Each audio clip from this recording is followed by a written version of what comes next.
Welcome to the 7Sage LSAT Podcast with you in video format yet again. If you're listening to us, go ahead and head over to YouTube and give us a like and subscribe, if you will. Yeah. I'm Alex. I'm joined by Henry. Hey, yeah, Yes. say a little bit. Say hi. Hi. Caught in Okay. 4K. Yeah, yep. Or Yeah, it's 1080p. very sharp. Very sharp. Yeah, Yeah. 1080p. You'll see mine. Good and bad. You can see everything.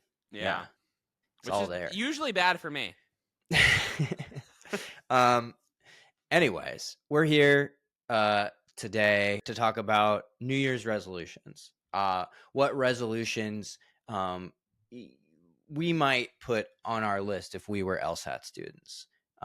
So for those of you who are out there hoping to turn a new leaf in 2025, we got some ideas for maybe how you can things you can add to your list as far as the LSAT goes. A lot of people are starting the LSAT, around this time, or finishing, but a lot of people are at the beginning, halfway through their stuff. A lot of people are everywhere halfway on this through. test. Yeah, that's very true. Yeah. Or restarting. Right. But I think you can kind of think of it as it's a good time to reset for any number of things. And I think, does anything come to mind? I mean, when I think about sort of resolutions, I would think first and foremost, maybe we can start talking about like study habits. Like if you put yourself in the shoes of either yourself as an LSAT student or someone else, what are the sorts of like issues that you see, and what would be like the sort of corresponding resolution to right the ship? Anything come to mind? Well, one thing that, speaking of failed resolutions, that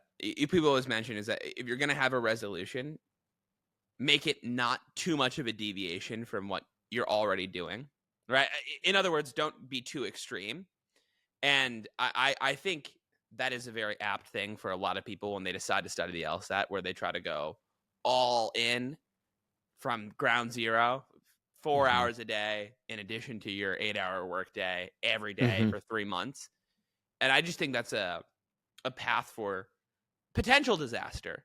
And so when you're crafting a study schedule and thinking, what would I resolve, or how will I resolve the study? Is that the right way to use that word? Sure. Yeah. That works. Make sure that you are honest with yourself about how much you can do consistently, rather than how much do you think you can force yourself to do. Does that make sense? Does that make sense? Makes a lot of sense. Yeah. So if you say, I'm going to study for 2 hours every day, I don't know. I think when I say something like that, I might do it for a week, and then I might think, well, I can't really get a 2 hour in, so I might as well not do it at all. Right? Whereas far better would have been to say, let me study 45 minutes every day. And then that's actually something you're able to do. So I think that's a pretty good New Year's study resolution, to think about. Be honest, get honest, get honest with yourself. Get honest. It's time. Get honest. Inward.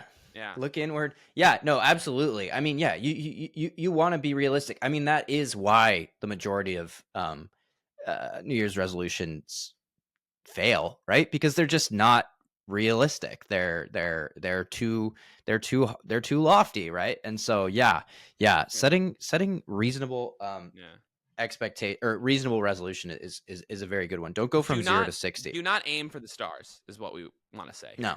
Yeah, shoot for the clouds. And if you miss, you'll end up in the sky. That's how it goes, right? Yeah, it's something like that. Don't shoot for the stars. Shoot for the clouds. If you're starting on Earth, Right. Let's not aim too high. Icarus. I'm sort of mixing stories here. 3 wax wings. Yeah. Yeah. There we go. The Minotaur. The Minotaur.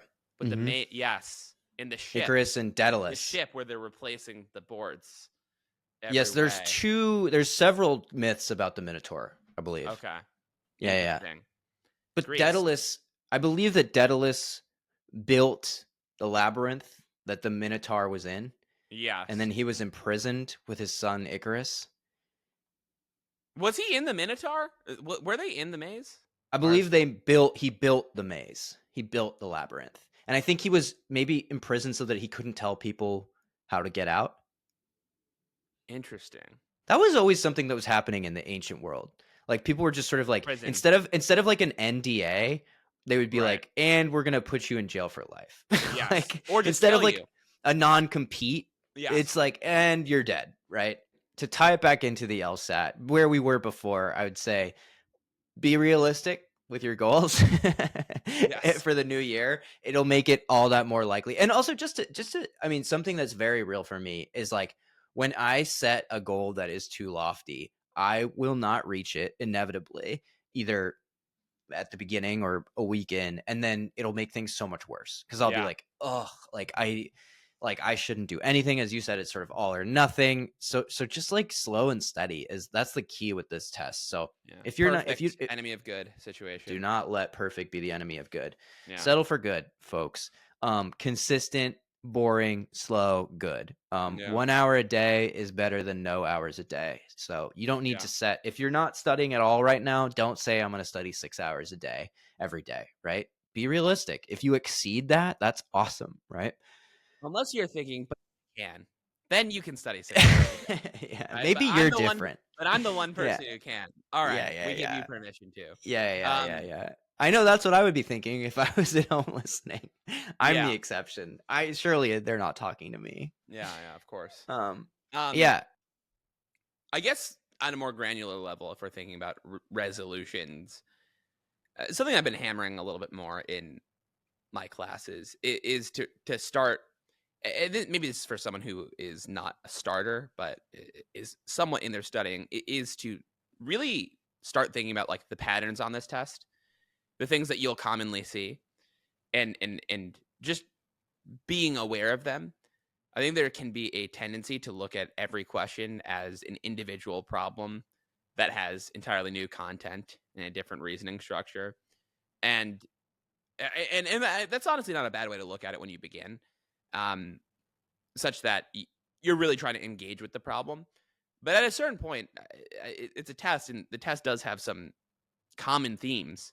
And starting to think about those themes, I think, is pretty important. So I don't know. I just feel like I need to toss that in, because that's just like something I've been thinking more and more about lately. Is like trying to get people to start seeing here that yes, there one problem might be talking about ships in the sea, and then another problem might be talking about bicycles in Indiana, but they have the same reasoning structure and they're doing the same thing. Exactly. So thinking about big picture things, I guess, like high concept, not high concept, medium concept. No, but looking at the sort of internal structure scaffolding of an argument, it's like, every pop song, so many pop songs have the same chords, right? They have the same structure, but they have different, subject matter, lyrics, whatever. They're different songs in the ways that we understand. But like, if you know music to any degree, if you're a songwriter, you can like see the similarities immediately. Or even if you're not a songwriter, you can see that. Same thing, like stories have like the same, and these are maybe even the patterns are like conflict, climax, resolution, absolutely, inciting incident, all these things, the ingredients. But yeah, I mean, you should be that's how you should approach the LSAT, as you're a skilled practitioner of argument. You see it, you see beyond just the superficial trappings of an argument to the internal structure. Look for those similarities beyond just like between arguments. Also look for those like just like deeper patterns that even like transcend section, right? Issues of like causation, like you see them everywhere. You see them on RC, you see them on an LR, like phenomenon hypothesis, like the scientific method. Like these things come up again and again and again. What? Sounds like I'm blowing your mind. No. I just transcending sections. I thought that was a good way to put it. But I mean, it is a good way to put it. There are a lot of things that do cross boundaries. I mean, whether it's between different problem types, weakening, necessary assumption, but even you're right with the sections. It's starting to see like, oh wow, a lot of the I think phenomenon hypothesis is one of those where once you kind of start seeing it, you just see it a lot on this. The same thing with premise to conclusion gaps. You just see it everywhere. You're like, oh, what, these things are happening, and then they have some sort of story for that, and then that story might be right or wrong. I mean, who knows? And then, but your goal is to figure out, well, like, let me try to make it more likely to be right. Let me try to make it less likely to be right. So yeah, I think that's a good thing. One way you get there, I was going to say, just to go back to like resolutions, for me, at least what I recommend is blind review, because it's like, you're going to see, like, it's very easy to sort question types, and that's good to know. Okay, I do better on this question than the other. But like, blind review is where you can identify like the next level patterns at play, Yeah. right? Yeah. Sure. So if you're thinking that this is something that you want to do better at, what we've been talking about, looking for these underlying patterns, blind review, right? Because blind review is where you see, this like causation argument is essentially the same thing as the other one. It's superficially different. So Yeah. that's just like a tool to get there, I would say. But what were you going to say? Yeah. No, I think blind review is a good way of doing it. And maybe we could just transfer that into like a taking charge of having high quality studying, right? Which one element of that is revisiting problems and really understanding what went right or wrong with them. Mm-hmm. You can be right by accident. You can be wrong for the wrong reasons.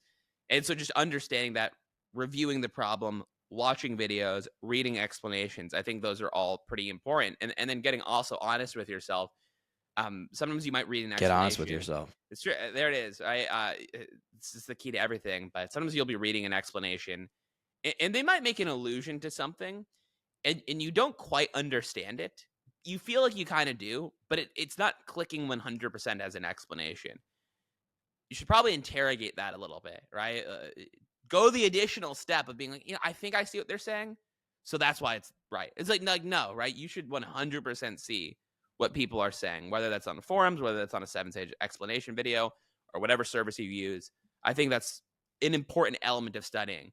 Things should make almost 100% sense. Whatever service you use, they're generally going to give you a pretty decent reason why something is happening. Mm-hmm.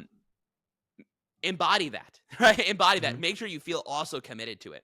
And if you Mm-hmm. don't, go back, right? What about this confused me?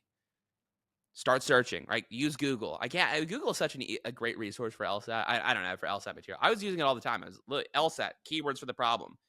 Bunch of different hits. There's like a ton of Yeah. different websites that give free explanations for things. So Mm-hmm. Yeah. yeah. And yeah, it goes back to also just this quality over quantity piece. Like, I Yeah. think that, sometimes, as far as like a resolution goes, I think having quality studying is a much harder. I'm just noticing you're drinking Celsius. Like, you're talking about trying to go to sleep earlier and you're drinking Celsius. Oh yeah. Well, yeah. But I'm not really. I honestly drank it like 30 minutes ago. Okay. But So this is not ago. what's keeping me up. This is not. I'm just This is okay. not what's keeping me up. Okay, Also, okay. I'll say it. We need a Celsius sponsorship. Okay. We'll work on that. We should. I feel like Celsius sponsors all the podcasts. Does it not? I don't know. I'll get does. on that. Yeah, that's next on my list. But We'll do quantity it for free. We'll just put it. Sure. As long as we have like a couple Celsius. In the So not for background. free. You can just Not pay for us free. in Celsius. Not me. Yeah, sure. Me. I swore off the stuff. Tropical vibe. But quality over quantity, kind of a harder resolution to keep. Honestly, like, sometimes, we talked about setting like reasonable expectations. All right, if you're not studying at all, shoot for 2 hours instead of 6 hours. Also, though, sometimes people can put in 6 hours and have very little quality studying time in there, right? I think it can be a lot hard. In some ways, it's easier to sort of just kind of like passively study for 4 hours than it is to like intently, actively study for 1 or 2. Yes. So that's a big one that I would say, and it requires some like self-reflection. Like, it is just, this test is about quantity over quality. Like, I always say, like, I don't think I could study for more than 2 hours a day on this test. Like, it just wouldn't do well, and it's just like, so be honest about that. And that just like affects like how long it takes me overall to get into the right place with this test, right? But like, if I couldn't do it if I was studying 6 hours a day. It just, I just wouldn't get anywhere past hour 2, Yeah. I mean, the Celsius is only really hitting you for about an hour and a half. Exactly. So, right, Once exactly. the tropical vibes wear off, what are you left with? Just an empty can and broken LSAT promises. Exactly. I actually, that's another thing too. Speaking of about maybe this is just about getting honest with yourself. That's the resolution, is to start getting honest with yourself. I see this happening all the time, and it's where people study in the worst possible place. You need, I just can't, and there's an element of like, obviously some is better than nothing. And Mhm. so if going to a coffee shop brings you joy, that's what you want to do. And that's it's gonna take you to start studying. Good. Fine. Go to a coffee shop. But if it's not that binary choice, which is coffee shop and studying or nothing at all, I do think coffee shops are one of the worst places to study. Let me give my argument why. Yes, One, please. it's so time inefficient. It takes time to get there. Takes time to order the coffee. Takes time for the coffee to hit. They're loud. They're not really designed around focus. There's a lot of things happening in a coffee shop, Mhm. and it's the same thing as like studying outside. It's pleasant. It's a good thing to passively do, but Mhm. I agree. It's way better to have 45 minutes of deep studying in a library, which kind of sucks. But guess what? The most interesting there is then the LSAT material, as opposed to a coffee shop with, and even worse, with friends. Um, Mm. I do think I there's some. swore off friends for New Year. That's my New Year's Yeah, resolution. I swear off friends too. Yeah, that's why. The no, I don't know, but like I think there's a place for studying with people for sure, right? And Mhm. especially if they're LSAT takers. Mhm. Um, because I think voicing out your reasoning and having multiple eyes on a problem can be helpful to figuring out why something is right or wrong. But it's not like the only thing you ought to be doing. You really, I really believe that 45 minutes solo is critical. I don't know. I don't know why I said 45 minutes, but some amount of time solo studying is critical because it's the most time efficient. It's where you can focus the most. I don't Yeah, know. What do you think about absolutely. that? Do you agree with my coffee shop hatred I mean, I situation? think it's definitely true for Did a you study lot in a of coffee people. shop? No, no, no. I Where did no you? at home. I Yeah. mean, sometimes coffee shops are good for me for some tasks, but again, it's just like being honest with yourself, It's like I think there are some people for whom like a coffee shop is a good place to study. I don't think it's the majority of people for this. Let me put Maybe it's a good place to like write. Maybe it's a good place to do other things. I agree that it's a tough let me make environment to study the LSAT. let me make this even better. If you were given a choice, if Proctor U gave you a choice to take the LSAT in a coffee shop or in the Proctor U thing, or take the LSAT outside or in the Proctor U thing, you know what everyone's going to choose? They're all going to choose taking it in the Proctor U. I wonder why that would be. I wonder why. It's funny. It's funny. Why would that be? Right? Why would that be the case? Um, and so I guess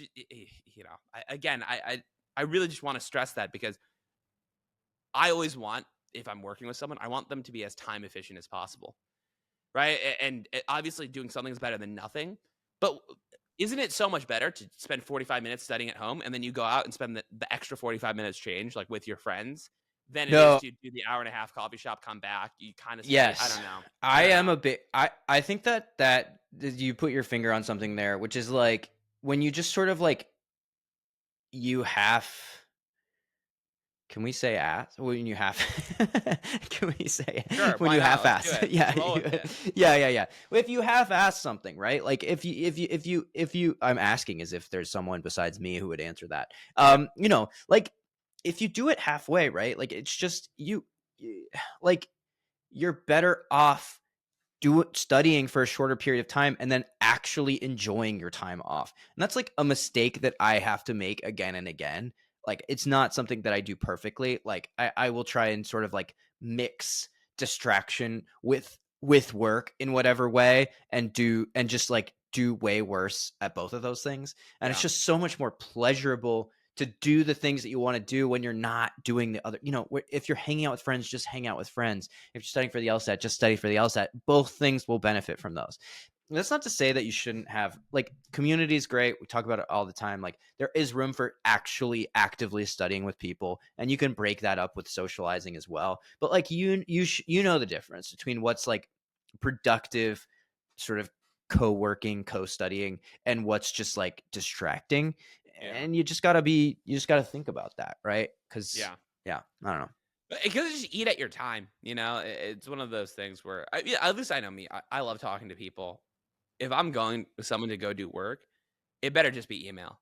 if that. Well, If yeah, that. totally. And I hope that you understand what we're saying is not like you need. I mean, obvious. I think this should be obvious. We're not saying you need to devote every waking minute to this test. We're saying the opposite. You should not. It is not good for you. It is not a recipe for success. You need consistent studying of like 2+ hours, 6 days a week. Maybe one for some people. Like I'd say 6 days a week, right? That's a recipe for success, and that's a lot. That is already a lot of work, right? Yeah.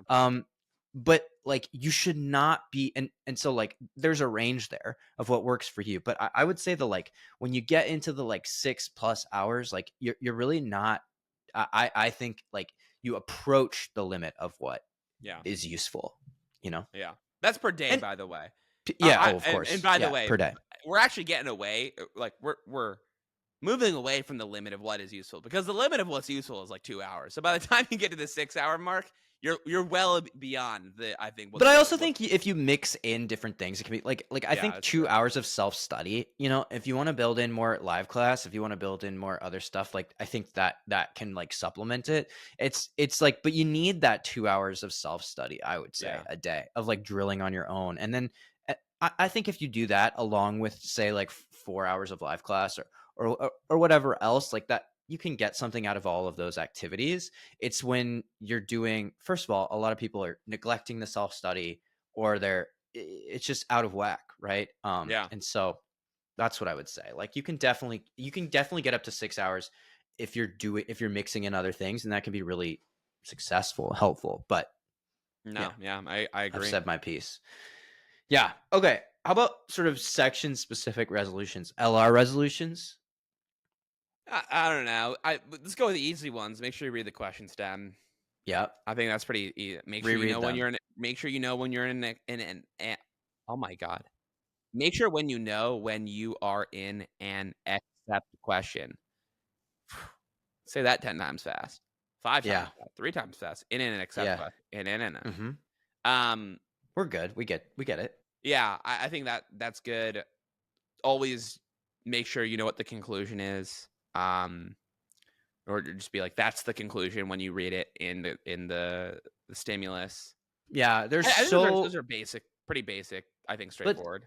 But they're basic, but they're like people neglect them. Like you got to be diligent about these things. I can't tell you the number of times where I'm like with students who are like have been doing this for a long time, who are like good at this test, who are smart, and you'll like finish reading the stimulus and you'll be like, and they'll start to solve the question. You'll be like, what's the conclusion? And they'll be like, and maybe they'll get it right, but they like have to think about it. They have to do the work. And I'm like, that should be for argument-based question types. Yeah. That should be the first thing that you do. Right. Yeah. And so like that, like being really disciplined about that process, Actually, not to, now that I was already thinking about this, and you bring up you want to be very disciplined about certain systems that you have in place too when you're answering a question type.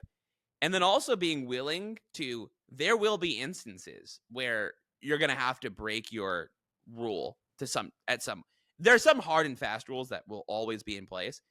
Mm-hmm. But I do think that a lot of this test, there are like little heuristic tips that work something like 90% of the time. You want to make sure that you know that 90% is a 90%. And so if you have one of the things I always say is that like many effectively means the same thing as some on this test. And so a lot of people fall into that, right? A trap where they think many means most. And so usually what that means is that like many is a wrong answer because it doesn't really strengthen or weaken as much as you would want it to. But sometimes there is a right answer with many. And the reason why is like the other answer choices have even worse issues. And so just being willing to say like, hey, look, I have these hard and fast rules. I have a lot of discipline with my rules, but I also know that, hey, if I get to the answer as E and nothing really looks good, maybe I'm going to peel one of those rules away and be willing to like, I don't know, break that. I don't want to call it a rule. It's not really a rule then, because there are rules you just don't break on this test, but there's a lot of heuristics or plans that generally work, and just being willing to throw the plan out when you are in a mode where you're like, oh man, I think every single answer is bad. Well, okay, well maybe the thing that normally works for me, I'm just going to toss it. Does that kind of make sense? Like, yeah, it does. The other thing I'd say about that though is that it's like you have to know the rules inside and out before you can even attempt to break them, Yes. right? Yes. You have to be really, really good at this test because up until that point, it's like you're going to get more questions. That's those exceptions to the rule are so rare that you Yes. might as well just follow the rule to the letter, right? Yeah. Like you might as well memorize it. It's to the point where you've done this so much, you're doing reasonably well on this that like, you know, that's going to come into play in a way that's beneficial to you, right? I don't know if that makes sense. No, I agree. You have to know why things work the way they do. Right? You have to know why the rule is in place to begin with. And Because the that'll questions oh god. No, I was just going to say the questions that break those rules are going to be like 5-star questions, the hardest questions usually. Maybe I'm generalizing. So it's like those are questions that should be the lowest on your priority list until you're scoring very well on this test, right? So it's Yeah. like you have to master this test to even really concern yourself with those like rule breaking moments, I would Yeah. say. Yeah. You know? Yeah, for sure. I guess for RC, read slower is a good tip. Spend less time doing the answer choices or reading the questions and more time just actually reading the passage. It feels weird, but there's no better way to answer the questions than to understand the passage to begin with. Agreed. And I don't know. I I'm someone who I really don't think that there's like one perfect methodology, and everyone has their own little things. And maybe you read the question stem first, or maybe you read the stimulus first. But I am a firm believer that all that stuff in RC that you see online, which is like, don't worry too much about understanding the paragraph, right? Like just try to understand like the topic sentence of the paragraph and skim the rest. I cannot say, I think that is the most garbage advice I've ever heard. Yeah. Personally, I don't know. No, You're I more agree. of I the think RC master, no, Alex. no. I swear that off. Um, Years ago. No. It's been 10 years. No. I agree. Like I always say with this test, like it's a process-based test. Having a process that works for you and committing to it is more important than like what the process is. Like we have met within a certain range, right? yeah, Like there's a variety of ways of doing this test that are all equally valid on paper. Like I happen to think that reading the question stem first makes the most sense for me. It just allows me to know what I'm looking for. It's the one that we recommend at 7Sage, but I'm not going to sit here and say like you can't do well on this test if you read the stimulus first. It's like that's perfectly valid, right? And I think that's a nice thing about what we do at 7Sage is we have a method. We'll tell you why we think it works, but we're also like in a live class, like I'm not going to tell you can't do something. Like I mean, first of all, like you're an adult, you can do whatever you want. yeah, But like second of all, it's just like I don't think that's the way we roll because I think what I always encourage people to do is like, hey, here's the method I'm going to teach you. What I ask from you is just that you try it enough to know if it works for you, and if it doesn't, you find another process that works for you, because it's not just what doesn't work is just going in blindly and deciding what you do on the day. I'm sure I've told this example before. I had a student who, this was when Logic Games was on the test, or maybe it was ours. It doesn't really matter. I was like, how did the PT go? And she was like, horribly. I did this section in reverse.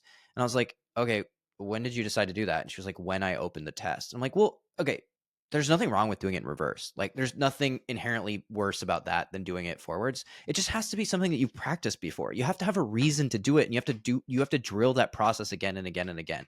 So you yeah. have to have a process. That's the most important thing. Yes, that is the most important thing. And make sure your RC process involves actually understanding every Yes. sentence of the Yes. passage. Yes. Mostly big.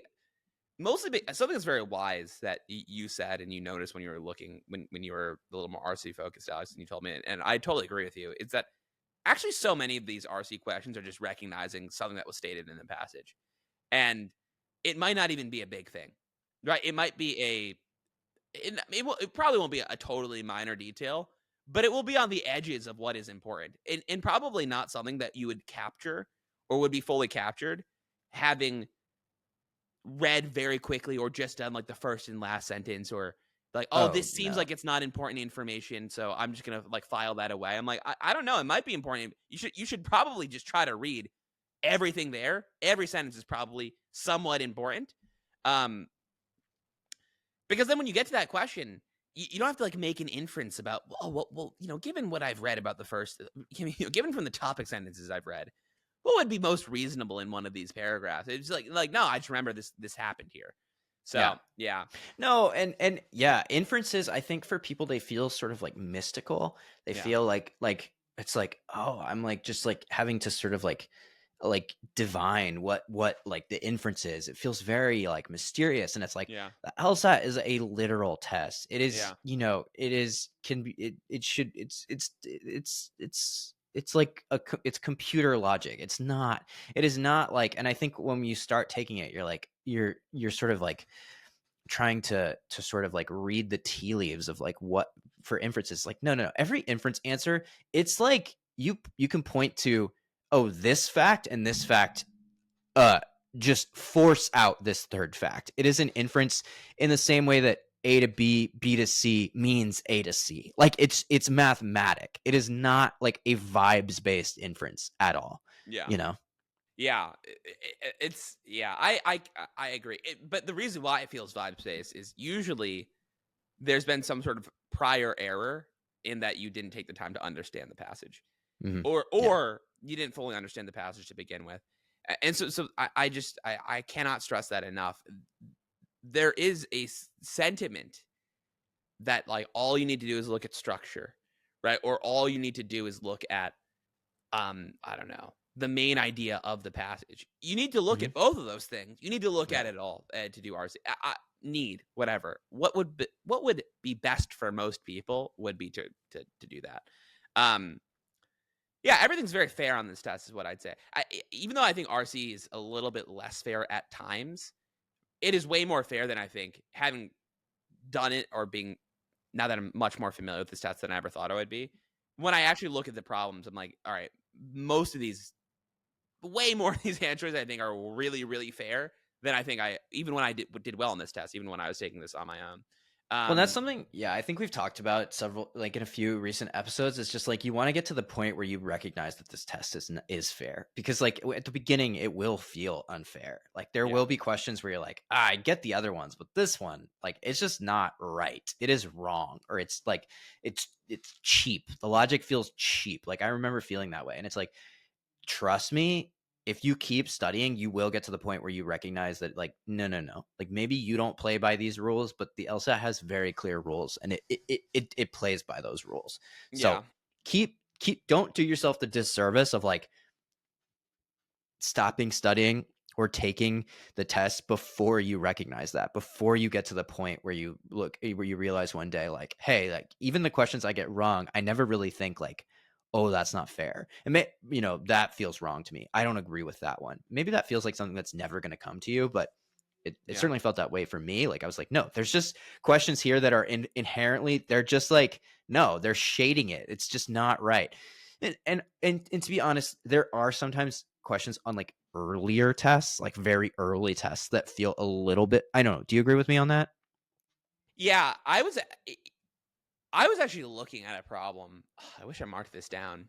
Where, well, there's a couple questions that I think are, and the fact that I can think about them just means that they're so how rare they are. Yeah. The fact that I'm thinking of the content. The test certainly, the test certainly has changed. If you're doing anything in the last 20 years, like any test from the last like 20 years, they're all playing by the same rules. Yeah, I would say. They're all very, and the thing is, even when you're familiar, you can tell what they're looking for, right? Like you'll know if you're familiar enough with this test and you look at the problem, you'll be like, this is wrong, but everything else is so glaring, not wrong, but this has a very small issue, I would say, or has an issue, but everything else is so wrong that I just know it's out, that I know that this is what they're looking for.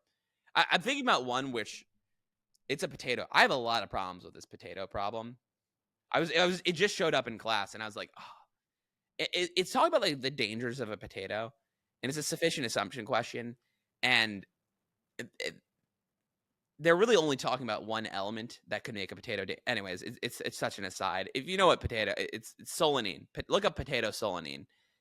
You'll see. That I have an issue with that particular question, but the rest, the other answers are so wrong that I'm like, okay, well, of course it has to be this one. The point also is just that those are so few and far between, and they are generally from much older tests. So it's like everything else, like you just want to get to a place where you recognize whether or not this is the logic or the precision of logic that I would use in my day-to-day life. It is consistently how the LSAT operates. So there isn't like, quote unquote, they're not being unfair.